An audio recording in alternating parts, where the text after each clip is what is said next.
Hello friends, knowledge and education अड्डा के online platform में आपका स्वागत है। दोस्तों, आज हम फिर से इडियम फ्रेज के सीरीज़ के नेक्स्ट पार्ट का डिस्कशन करेंगे।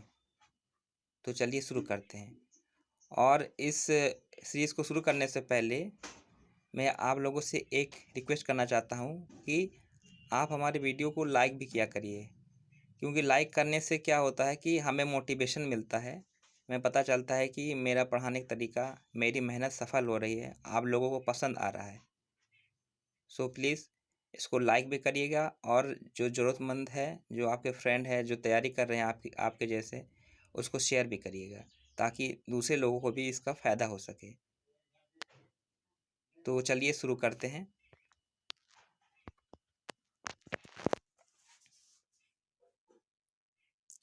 आज का पहला इडियम है लैम डक।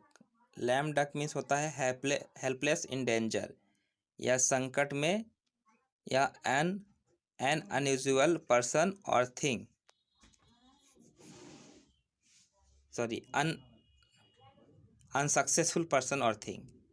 हेल्पलेस या इन डेंजर या एन अनसक्सेसफुल पर्सन और थिंग, मतलब ऐसा व्यक्ति जो कि संकट से घिरा हो। तो यह एक्सप्रेशन जो है 1700 में जन्मा है, तथा इसका अर्थ है एक स्टॉक ब्रोकर जो अपने कर्ज को नहीं चुका पाया। जो स्टॉक ब्रोकर होते हैं उसको इंडिकेट कर रहा है यह एक्सप्रेशन। तो यह एक्सप्रेशन इस अर्थ में भी प्रयोग होता है कि जो ऑफिस होल्डर्स यानी जो पॉलिटिशियन होते हैं, ठीक है, जो कि इलेक्शन में हार गए हैं लेकिन ऑफिस को अभी नहीं छोड़ा है। तो अगला इडियम है lap dog. Lap dog means होता है लाभ के लिए दूसरे की चापलूसी करने वाला, please another for on needs, मतलब अपने फायदे के लिए दूसरों की चापलूसी करना या जी हुजूरी करना। लैप डॉग एक कुत्ता इतना छोटा होता है कि वह अपने मालिक की गोद में बैठ सके, और वह मालिक की चापलूसी करता है।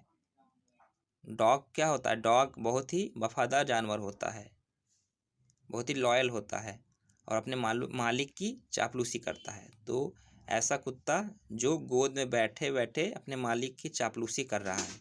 तो लैप डॉग मीन्स होगा लाभ के लिए दूसरे की चापलूसी करने वाला व्यक्ति।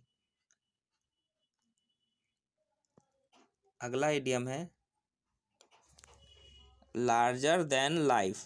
लार्जर देन लाइफ मीन्स होता है आकर्षक या प्रभावशाली, या समथिंग और someone that is very impressive, मतलब कोई वस्तु या कोई व्यक्ति जो बहुत ही आकर्षक या प्रतिभाशाली दिखता हो, तो that is larger than life. तो लार्जर देन लाइफ यह फ्रेज ऐसे व्यक्ति या वस्तुओं को दर्शाने के लिए प्रयोग हुआ था जो कि इतना आकर्षक या प्रतिभावान है जिसे पौराणिक व्यक्तित्व मान लिया जाता था। पौराणिक यानी मतलब इसे लेजेंडरी पर्सन मान लेते थे।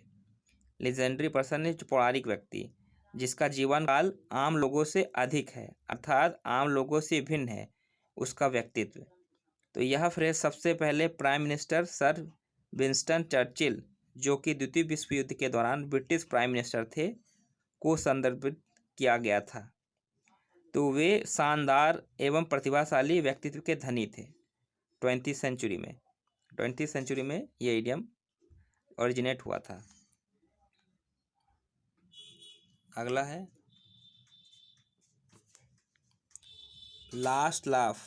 लास्ट लाफ मीन्स होता है to succeed in the end even after much difficulty और सेटबैक, मतलब संकट के बाद आखिरकार विजय या सफल हो जाना।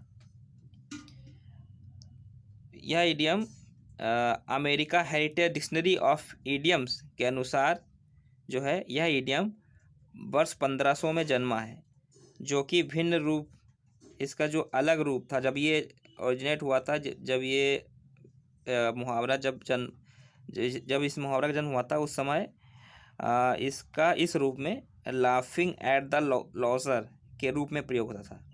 लाफिंग एट द लूजर, तो लाफिंग एट द लूजर में प्रयोग हुआ था। बाद में इसका यूज जो है he who laughs last laughs best और लॉन्गर के रूप में होने लगा। मतलब ऐसा व्यक्ति जो लास्ट में लाफ हंसता है वो सबसे बेस्ट होता है, या बहुत वो लंबे समय तक हंसता है। तो लास्ट लाफ मतलब ये हुआ कि मान लीजिए कोई व्यक्ति है बहुत ही परेशानियों से या संकट के दौर से गुजर रहा है और वो उसके चेहरे पे हंसी या मुस्कान बिल्कुल नहीं आती, लेकिन लास्ट में वो सफल हो जाता है। तो अंतिम समय लास्ट में सफलता की वजह से वो उसके चेहरे पर सफलता की खुशी या हंसी दिखने लगती है। तो एटलीस्ट लास्ट में वो हंसने लगता है क्योंकि वह सफल हो गया लास्ट में। अगला देखते हैं last straw. Last straw means होता है अंतिम समस्या जो पतन का कारण बनती है, या to be the last in a sequence of unpleasant things. मतलब समस्याओं के बीच लास्ट में क्या होना कि समस्या खत्म हो जाना। मान लीजिए कोई पर्सन समस्याओं से घिरा हुआ है और उसकी समस्याओं का अंत हो जाना, खत्म हो जाना, तो दैट इज लास्ट स्ट्रॉ।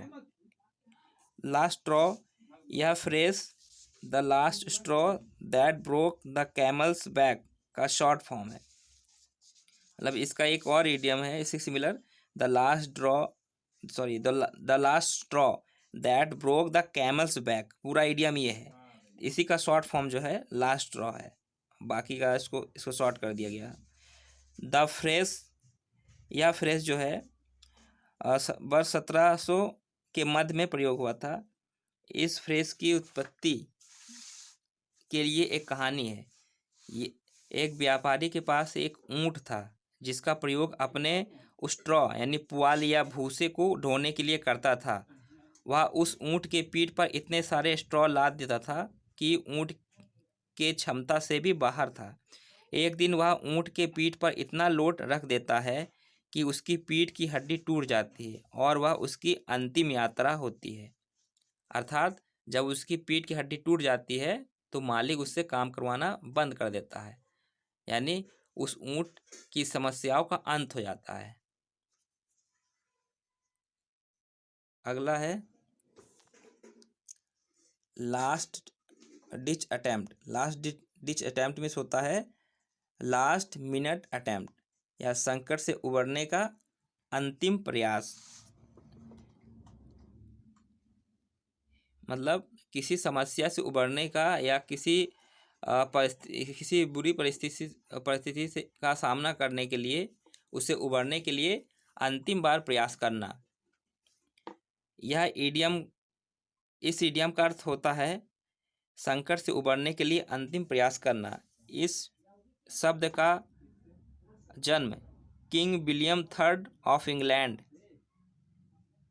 के जो किंग विलियम थर्ड थे, वहाँ के राजा थे, के स्पीच से हुआ था, जो कि लेट 17th सेंचुरी में उन्होंने दिया था।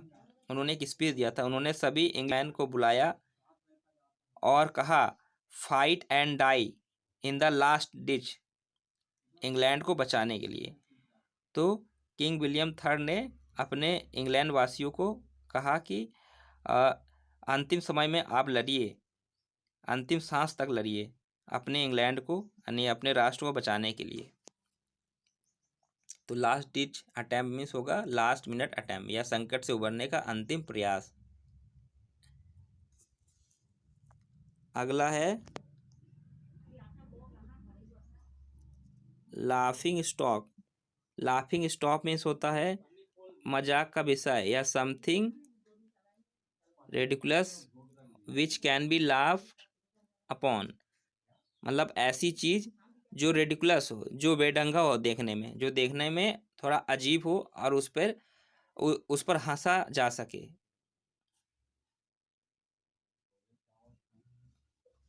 लाफिंग स्टॉक यह इडियम छोटे मोटे अपराध करने वाले अपराधियों को दी जाने वाली सजा से जन्मा है। अपराधी को स्टॉक्स या स्लाइडिंग बोर्ड होता है, फिसलने वाली बोर्ड होती है, उसमें कैद करके जनता के सामने रखा जाता था, जहां उस अपराधी का लोग उपहास करते थे या मजाक बनाते थे। तो यहाँ स्टॉक का अर्थ स्टम्प्स या बट या हत्था से लगाया जा सकता है, तो जिससे यह इडियम बट ऑफ जोक्स के रूप में प्रयोग किया जा सकता है। तो लाफिंग स्टॉक मीन्स होता है मजाक का विषय। अगला है ले इट ऑन थिक। इसका मतलब होता है टू एग्जैगरेट या बढ़ा चढ़ाकर बताना। ले इन ऑन द थिक, इस मुहावरे की उत्पत्ति अनजाना है, मतलब इसकी उत्पत्ति के बारे में कोई प्रमाण नहीं है, लेकिन इसको इस संदर्भ में समझा जा सकता है कि दीवार को खूबसूरत तथा चमकदार बनाने के लिए उस पर पेंट या प्लास्टर की मोटी परत चढ़ाई जाती है। ठीक है, तो ले it on the thick means होगा बढ़ा चढ़ाकर बताना। तो थिक मीन्स होगा मोटी, माने मोटी परत। ले मीन्स चढ़ाना, मतलब मोटी परत चढ़ाना, दीवार पर मोटी परत चढ़ाना ताकि वो सुंदर दिखे।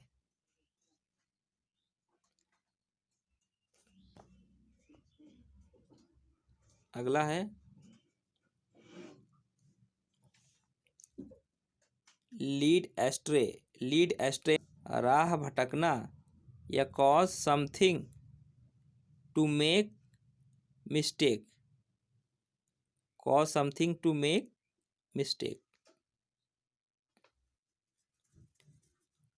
मतलब किसी गलती का कारण बनना या कारण होना। लीड मीन्स होता है नेतृत्व या नेतृत्व करना, तथा एस्ट्रे मतलब होता है गुमराह या पथभ्रष्ट, अर्थात लीड एस्ट्रे का अर्थ होगा पथभ्रष्ट करने वाला या गुमराह करने वाला व्यक्ति।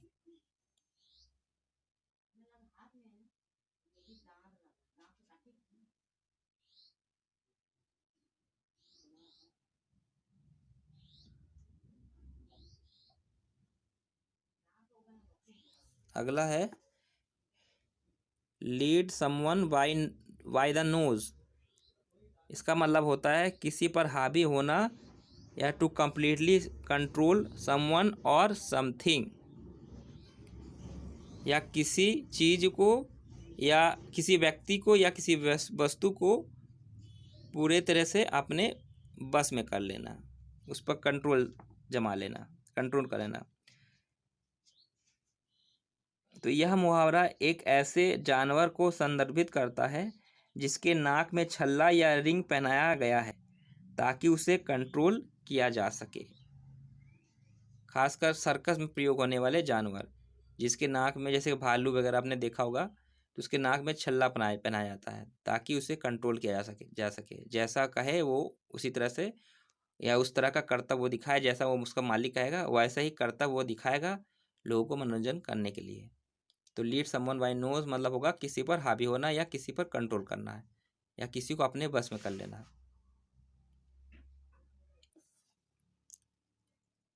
लीड विथ द चिन, इसका मतलब होता है बिना परिणाम से डरे बोलना या करना, या टू डू और से समथिंग एग्रेसिवली विदाउट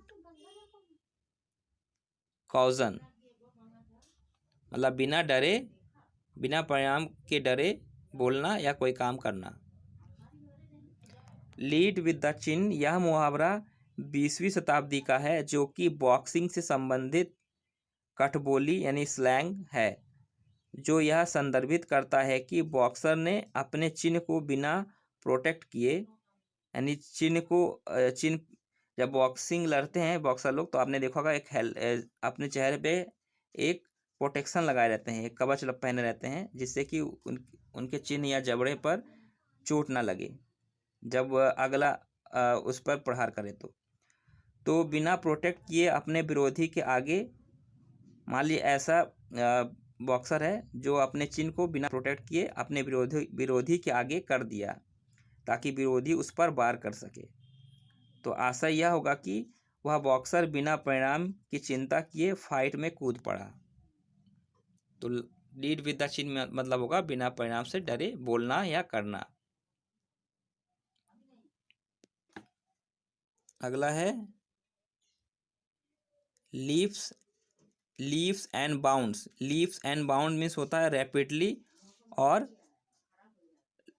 और क्विक प्रोग्रेस, या बहुत तेजी से। लीप्स एंड बाउंड्स दोनों का अर्थ होता है स्प्रिंग। स्प्रिंग मतलब उछाल, स्प्रिंग उछाल या जंप, लेकिन दोनों शब्दों को जोड़ दिया गया शेक्सपियर के समय में इन दोनों शब्दों को जोड़ दिया गया, और तब से इस मुहावरा का प्रयोग बहुत तेजी से या शीघ्र के अर्थ में होने लगा।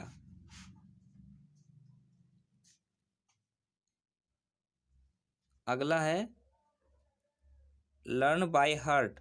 लर्न बाय हार्ट मीन्स होता है किसी चीज को अच्छी तरह समझकर याद कर लेना, या to learn very thoroughly. Thoroughly means होता है कि बहुत ध्यान से या बहुत ही ध्यानपूर्वक किसी चीज को समझना या करना। एंशियंट ग्रीक में यह विश्वास किया जाता था कि हार्ट यानी दिल सबसे ज़्यादा उल्लेखनीय अंग है, जो कि बुद्धिमत्ता यानी इंटेलिजेंस, याददाश्त यानी मेमोरी तथा भावनाओं यानी इमोशन का स्थान होता है। तो यही विश्वास या मान्यता समय के साथ साथ चला आ रहा है, और English expression learn by heart का आधार बना। तो लर्न बाय हार्ट मीन्स होगा किसी चीज को अच्छी तरह से समझकर याद कर लेना, या to learn very thoroughly.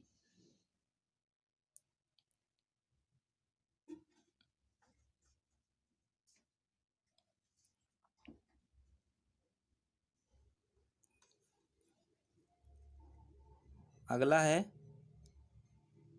Learn the troops. Learn the troops means होता है किसी काम के आधारभूत बातों को समझना, या टू लर्न और understand basic details of how to perform a job.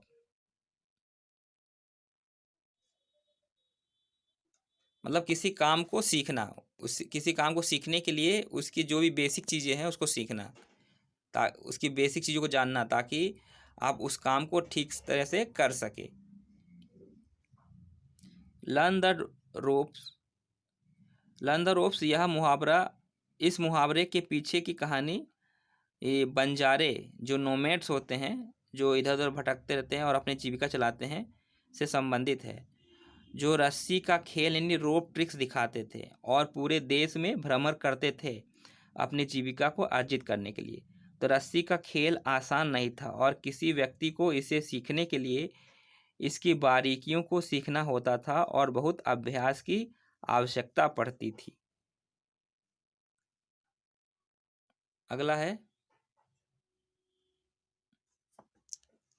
Leave in the lurch. इसका मतलब होता है abandon in a difficult situation, मतलब संकट में किसी का साथ छोड़ देना या किसी को छोड़ देना। अबेंडन मीन्स होता है छोड़ देना या त्याग देना।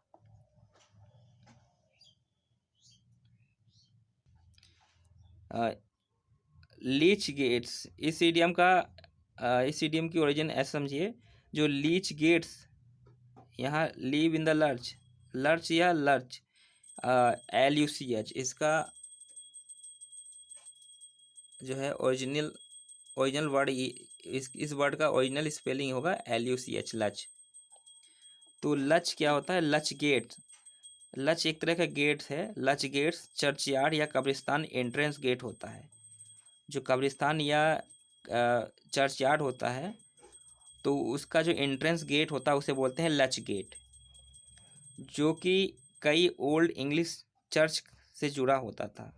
तो लच गेट जो है ये चर्च से जुड़ा होता था, और तथा यहाँ पर ताबूत या कॉफिन्स, जो जब किसी व्यक्ति की मृत्यु हो जाती थी तो उसके कॉफिन्स या ताबूत को यहाँ पे रख देते थे, वेटिंग में रखा जाता था, लाइन लगाकर वेटिंग में रखते थे, ताकि जो क्लर्जीमैन या पादरी आए और सबका अंतिम संस्कार बारी बारी से करे।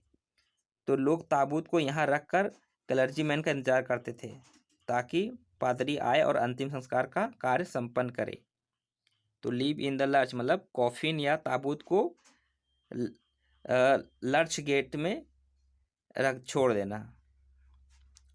तो live in the lurch means होगा संकट में किसी का साथ छोड़ देना।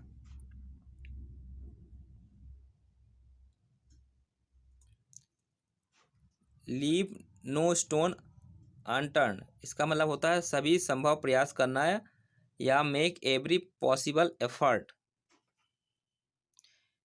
यह मुहावरा मध्य 1500 में जन्मा है, वर्ष 1500 के मध्य में जन्मा है। यह एक प्राचीन ग्रीक दंत कथा यानी लेजेंड से लिया गया है। इस कहानी में एक जनरल जब युद्ध में हार जाता है तो अपने विशाल खजाने को जमीन में गाड़ देता है। तो ऑरेकल ऑफ डेल्फी यानी अपोलो का देवता की बाड़ी, अपोलो का जो देवता है उसकी बाड़ी जो है उस खजाने को ढूंढने वाले व्यक्तियों को सलाह देता है कि हर पत्थर को उठाकर देखो कि खजाना कहाँ गिरा है। मतलब हर पत्थर को उठाकर देखो, हर संभव प्रयास करो उस खजाने को ढूंढने के लिए।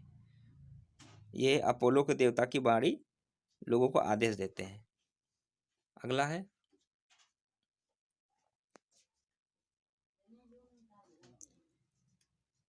Leave on high and dry. Leave on high and dry में होता किसी को असहाय छोड़ देना या टू स्ट्रैंडेड विदाउट हेल्प और होप ऑफ रिकवरी।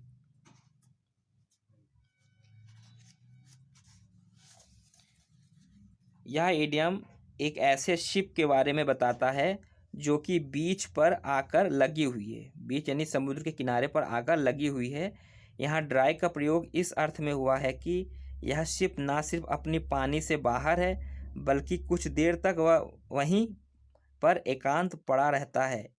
यह idiom the London times newspaper के शिप न्यूज़ कॉलम में 1796 में यूज़ हुआ था यानी छपा था। अगला है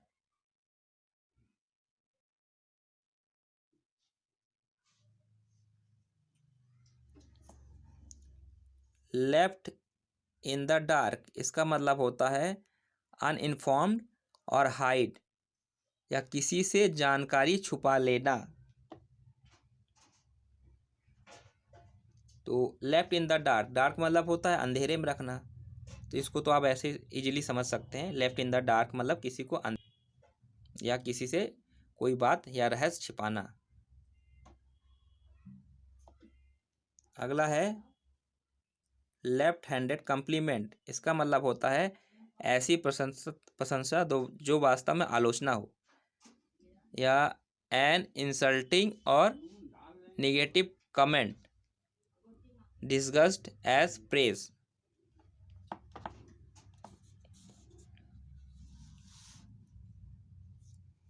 तो कम्प्लीमेंट मीन्स होता क्या होता है प्रशंसा करना।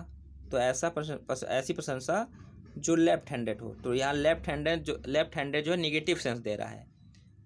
लेफ्ट हैंडेड मीन्स उल्टा हाथ, यहाँ उल्टा हाथ मतलब होगा निगेटिव सेंस मीन्स नकारात्मक भाव पैदा कर रहा है। तो लेफ्ट हैंडेड कम्प्लीमेंट मतलब ऐसा कम्प्लीमेंट या ऐसी प्रशंसा जो नकारात्मक हो। तो नकारात्मक प्रशंसा कैसी होगी, मतलब ऐसी प्रशंसा जो वास्तव में आलोचना हो।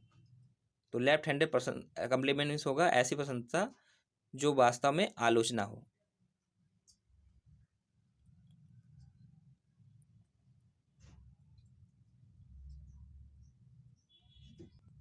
अगला है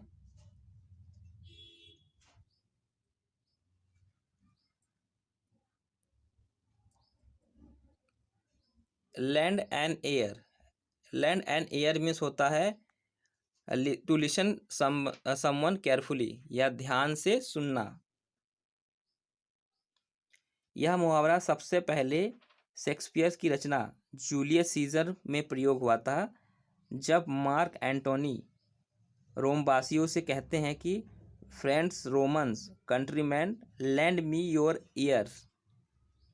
ठीक, लैंड मी योर ईयर्स मतलब अपने कान को मेरी तरफ दो, यानी अपने अपने कान से अपने मेरी बातों को सुनो। तो इसको तो आप इजीली ऐसे समझ सकते हैं।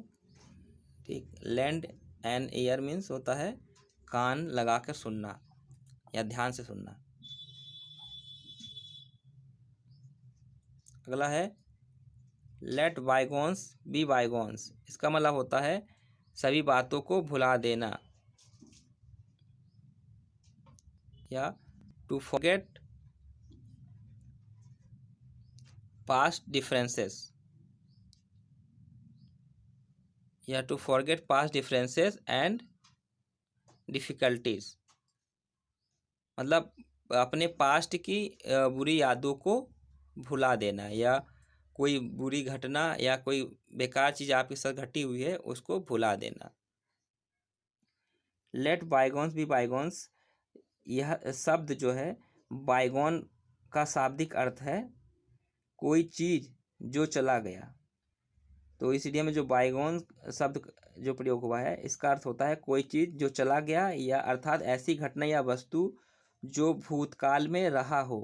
तो इस शब्द का पहला प्रयोग 15वीं से 16वीं शताब्दी के मध्य हुआ था। अर्थात बायगॉन्स का तात्पर्य है कोई अप्रिय घटना जो भूतकाल में घटित हुई थी।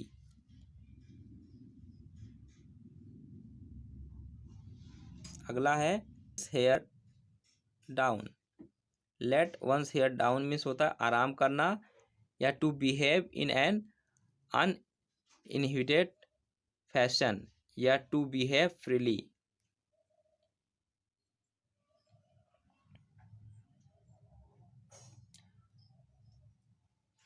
यह मुहावरा 1600 वर्ष पुराना है। उस समय उच्च वर्ग की जो महिलाएं हैं बहुत लंबे हेयर स्टाइल रखती थीं। अपने बालों को चिड़ियों के पंखों या फूलों से सजाती थीं तथा बालों को 2 फीट या उससे ज़्यादा लंबे रखती थीं। ठीक है, तो let one's hair down means होगा आराम करना या ऐसा बिहेव करना कि आप एकदम फ्री है, मतलब कोई चिंता ना होना, एकदम फ्रीली मूव करना, आराम करना या कोई चिंता ना होना। अगला है लेट स्लीपिंग डॉग लाई। इसका मतलब होगा अवॉइड इंटरफेयरिंग या किसी को परेशान नहीं करना ताकि खुद के लिए परेशानी ना हो जाए। तो लेट स्लीपिंग डॉग लाई मतलब सोए हुए कुत्ते को सोने दो। तो अगर मान लीजिए कोई कुत्ता है अगर सो रहा है, अगर आप उसको जगा देंगे तो क्या होगा, वो आप पर अटैक कर देगा, वो आपको काट सकता है। तो सोए हुए कुत्ते को जगाना क्या होगा, मुसीबत को दावत देना होगा। तो इसका अर्थ ये होगा कि किसी को परेशान नहीं करना ताकि खुद के लिए परेशानी ना हो जाए। तो अगर आप उस कुत्ते को परेशान करेंगे तो आपके लिए वो परेशानी का कारण बन जाएगा। अगला है let someone off. Let someone off means होता है किसी को छोड़ देना या टू पैर्डन या रिलीज या allow one to escape from blame. किसी को छोड़ देना या किसी को बिना सजा दिए या किसी दोष से मुक्त कर देना, इसका ये अर्थ भी हो सकता है। तो लेट समवन ऑफ, ऑफ मतलब होता है छोड़ देना या बंद कर देना, यानी किसी को छोड़ देना, किसी को सजा दिए छोड़ देना या ऐसे ही किसी का साथ छोड़ देना या उसे सजा से मुक्त कर देना, ये अर्थ भी हो सकता है।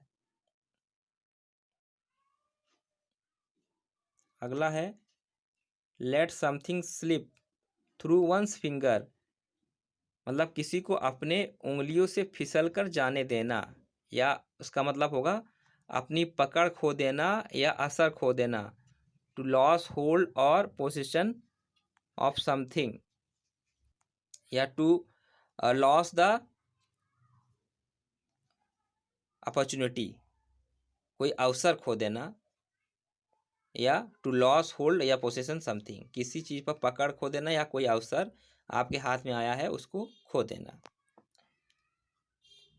इसको तो आप शब्दों से ही समझ सकते हैं, let something slip through one's nose one's finger, मतलब अपनी उंगलियों से फिसल कर जाने देना किसी चीज़ को, किसी चीज़ मतलब किसी अवसर को या कोई अपॉर्चुनिटी को अपने हाथों से या अपनी उंगलियों से फिसल कर जाने देना। अगला है let the cat out of the dog, let the cat out of the sorry bag, let the cat out of the bag, let the cat out of the bag मतलब होगा रहस्य बता देना, या to let a secret out in the open, मतलब कोई रहस्य को सबके सामने ला देना। यह मुहावरा ऐसे बाजार से जन्मा है जहां जानवर बेचे जाते हैं, इन जानवरों को बैग्स में भरकर बेचा जाता है। तो सूअर के बच्चे यानी पिगलेट के स्थान पर बिल्ली को बैग में भरकर दिया जा सकता है, क्योंकि दोनों की साइज लगभग एक जैसी होती है। तो बिल्ली बैग से बाहर आ जाए तो देखने वाला हैरान रह जाएगा, क्योंकि उसने तो सूअर का बच्चा खरीदा था। तो इसका अर्थ होगा रहस्य का पता लग जाना, क्योंकि उसने सूअर का बच्चा खरीदा था, लेकिन जब बैग खोलता है तो उसमें से बिल्ली का बच्चा निकलता है, तो रहस्य का पता चल जाता है कि इसमें सूअर का बच्चा नहीं बिल्ली का बच्चा था। अगला है let the chips fall where they may, मतलब होगा बिना परिणाम की चिंता किए काम को होने देना, या to let something happen no matter what happens after that, मतलब कोई घटना या कोई चीज़ होने देना, यह चिंता ना करना कि इसका क्या परिणाम होगा। यहाँ चिप्स का मतलब जो आलू का चिप्स पोटैटो चिप्स नहीं है, चिप्स मतलब होता है लकड़ी का छोटा छोटा, लकड़ी के छोटे छोटे टुकड़े या स्मॉल पीसेस ऑफ वुड, लकड़ी के जो छोटे छोटे टुकड़े होते हैं उनको उनको भी चिप्स कहा जाता है। तो यह मुहावरा वर्ष 1800 में अमेरिका से जन्मा है। यह मुहावरा एक वुडकटर यानी लकड़हारे को संदर्भित करता है। जो पेड़ को काटता है उसका सारा ध्यान पेड़ को काटने में लगा रहता है, उसे इस बात की चिंता नहीं रहती कि लकड़ी के छोटे छोटे टुकड़े अर्थात चिप्स कहाँ गिर रहे हैं। अगला है let the grass grow under one's feet, इसका मतलब होता है टू वेस्ट टाइम या बिना काम के बैठे रहना, या टू सिट आइडली निकम्मापन, आइडली यानी बिना किसी काम के निकम्मे निकम्मे की तरह बैठे रहना, कोई काम धाम ना करना। तो यह इसको आप ऐसे समझ सकते हैं, यह मुहावरा वर्ष 1600 में जन्मा है। यह मुहावरा इस तथ्य को संदर्भित करता है कि अगर कोई व्यक्ति एक ही स्थान पर बहुत लंबे समय से खड़ा है, मान लीजिए वो किसी का वेट कर रहा हो या ऐसे ही वो खड़ा है किसी स्थान पर, किसी घास के ऊपर, मान लीजिए घास का मैदान है या कोई गार्डन है उस पर वो खड़ा है ऐसे बिना काम का, तो उसके पैरों के नीचे से घास स्वाभाविक रूप से बड़े होते रहेंगे। तो अगर एक ही स्थान पर खड़ा है बहुत देर तक तो उसके नीचे के जो घास है पैर के वो क्या होगा, वो बड़े होते रहेंगे अपने आप, क्योंकि और समय काफ़ी बीत चुका है। जब समय काफ़ी बीत जाएगा तो घास बड़े हो जाएंगे अपने समय के अनुसार। तो let the grass grow under one's feet मतलब होगा बिना काम के बैठे रहना, या to waste time without any work. Level playing field, इसका मतलब होता है समान अवसर या प्रतिस्पर्धा, मतलब a situation that is fair to everyone. यह मुहावरा फील्ड गेम्स जैसे कि फुटबॉल या रग्बी एसेट्रा में निष्पक्षता को दर्शाता है। यहाँ लेवल प्लेइंग का तात्पर्य है रेफरी या अंपायर का किसी भी टीम की तरफ झुकाव या स्लोप ना होना। अर्थात किसी भी टीम का पक्ष ना लेना। तो एम्पायर को लेवल में रहना चाहिए, ना कि स्लोबिंग या झुका हुआ होना चाहिए।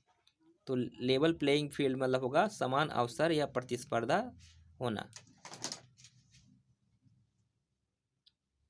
मतलब ऐसा गेम जिसमें कोई भेदभाव ना होना, फेयर गेम होना।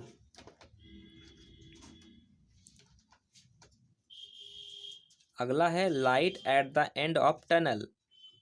टनल मीन्स होता है सुरंग, मतलब सुरंग के अंत में रोशनी दिखाई देना। जब कोई व्यक्ति टनल के अंदर जाता है या कोई ट्रेन वगैरह टनल के अंदर जाता है तो अंधेरा ही अंधेरा दिखता है, लेकिन जब टनल ख़त्म होने लगता है तो लास्ट में उसके अगले छोर में रोशनी दिखाई देती है। तो ऐसा लगता है कि हाँ, हम इस टनल से बाहर आ सकते हैं, इस टनल से बाहर आने वाले हैं। तो यहाँ टनल जो है संकट का सूचक है। तो संकट में आशा की किरण देखना, इसका अर्थ ये होगा। और इंग्लिश मीनिंग होगा sign of improvement in the bad situation, मतलब बैड सिचुएशन बुरी परिस्थिति में इम्प्रूवमेंट दिखाई देना।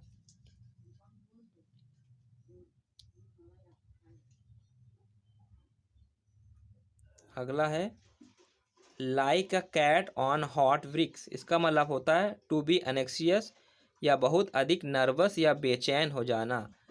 मान लीजिए कोई बिल्ली है, वो अगर गर्म ईंटों के ऊपर बैठ जाएगी तो क्या होगा, वो बहुत ही बेचैन या नर्वस हो जाएगी, बहुत ही एनेक्सियस हो जाएगी, क्योंकि वो ईंट बहुत गर्म है।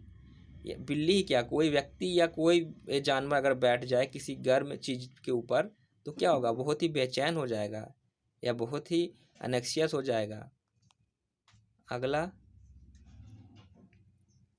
Like a phoenix. इसका मतलब होता है असफल या नष्ट होने के बाद फिर से उठ खड़ा होना, या to become successful again after something to have failed completely. Like a phoenix, phoenix एक ग्रीक माइथिकल वर्ड है, मतलब ग्रीक का एक पौराणिक चिड़िया है, मतलब ऐसा वर्ड जो रियल में ना हो लेकिन वो उसे पौराणिक लोग मानते हैं, जो कि लगभग ये वर्ड जो है लगभग 500 वर्षों तक जीवित रही, ऐसा लोग मानते हैं। अंत में वह स्वयं अपने आप का दाह संस्कार कर लेती है, परंतु कुछ समय पश्चात वह चिता की राख से फिर से जीवित हो जाती है, मतलब वो चिड़िया फिर से जिंदा हो जाती है अपनी राख से, चीता की राख से जलने की यानी मृत्यु होने के बाद वो फिर से जिंदा हो जाती है, मतलब फिर से वो उठ खड़ी होती है। तो लाइक अ फोनिक्स, जैसे कि वो चिड़िया मरने के बाद फिर से जिंदा हो जाती है, उसी तरह से असफल या किसी चीज़ में बहुत बार असफलता मिलने के बाद भी फिर से उठ खड़े होना, या फिर से उस परिस्थिति का सामना करने के लिए डट जाना या अपने काम में लग जाना परेशानी के बावजूद भी। अगला है lines mouth. Lines mouth means होगा सिचुएशन फ्रॉट विथ डेंजर, मतलब परेशानी या खतरे में अपने आप को डालना, या इन रिस्क, मतलब ऐसा सिचुएशन जो खतरों से भरा हो। लॉयंस माउथ, मतलब मान लीजिए कि अगर आप किसी शेर के मुंह के आगे अगर आप खड़े हैं तो क्या होगा, आप बहुत ही खतरे में हैं, मतलब आपने अपने आप को खतरे में डाल लिया है, क्योंकि लॉयन जो है वो आपको छोड़ेगा नहीं। तो लॉयंस माउथ मतलब होगा खतरे में डालना अपने आप को। अगला है लॉयंस शेयर। इसका मतलब होता है the biggest part of something, या सबसे बड़ा हिस्सा। यह मुहावरा एसोप द्वारा रचित कल्पित कहानियों में से एक है। एसोप जो है एक ग्रीक स्लेव या दास था। उसकी कहानियों में से एक कहानी है। यह एक कहानी शेर की है, मतलब जितनी भी स्टोरीज उसने लिखी है, उसी स्टोरी में से एक शेर की कहानी है, एक शेर की स्टोरी है जो कि जंगल में रहता है और उस जंगल का राजा है। वह जंगल के बाकी सभी जानवरों से कहता है कि मेरे साथ मिलकर शिकार करो और शिकार के बाद सबसे बड़ा हिस्सा मुझे मिलना चाहिए क्योंकि मैं इस जंगल का राजा हूँ। तो लॉयन शेयर मतलब होगा सबसे बड़ा हिस्सा या the biggest part of something.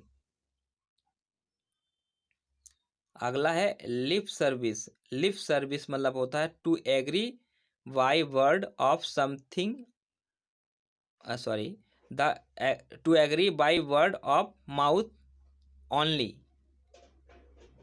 या का आदर या सहानुभूति करना।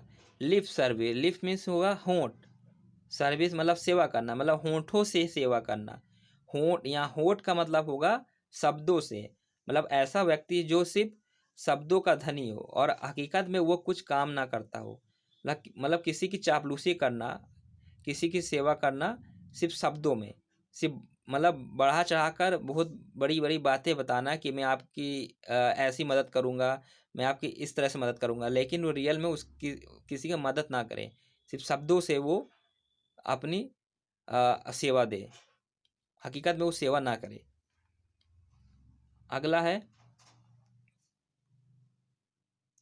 Live from hand to mouth. इसका मतलब होता है मुश्किल से गुजर बसर कर पाना या having only enough to survive. कुछ स्रोतों के अनुसार यह इडियम ब्रिटेन में पड़ने वाले अकाल यानी फेमाइन्स के समय का है।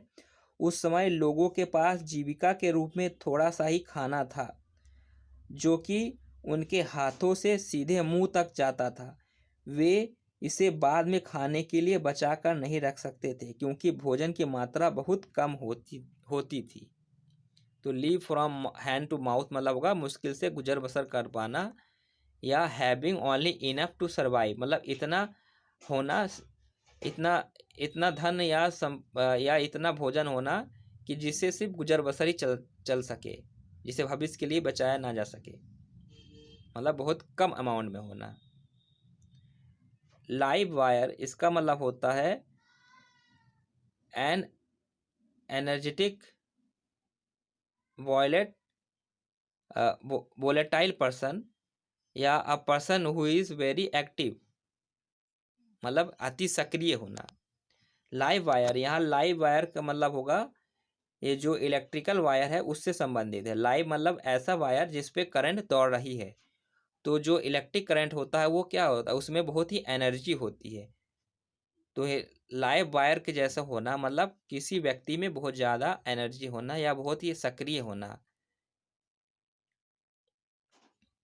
ओके फ्रेंड्स, आज का इडियम फ्रेज यहीं तक रखते हैं। इसका अगला पार्ट आपको बहुत जल्द ही मिल जाएगा, तो उसके लिए आप हमारे चैनल को सब्सक्राइब कर लीजिएगा और बेल आइकन को प्रेस करना मत भूलिएगा ताकि इसके नेक्स्ट पार्ट का नोटिफिकेशन आपको मिल जाए। और हमारे इस लेक्चर सीरीज़ को आप लाइक भी करते रहिएगा। लाइक करने से क्या होगा कि हमें प्रोत्साहन मिलता है कि चीज़ें आपको अच्छी लग रही हैं और अगला पार्ट बनाने का फिर मन भी करता है। अगर आप लाइक नहीं करेंगे तो हमें लगेगा कि आपको चीज़ें अच्छी नहीं लग रही है, तो मुझे मेहनत करना भी पसंद नहीं लगेगा। मुझे लगेगा कि भाई मेरी मेहनत जो है वेस्ट जा रही है। तो मुझे पता भी लगना चाहिए ना कि आपको अच्छा लग रहा है। तो इसके लिए आप इसको लाइक भी करिएगा और जो आपके फ्रेंड्स है ठीक उसको आप शेयर भी कर दीजिए ताकि बाकी लोगों की भी मदद हो सके। Okay, thank you for watching.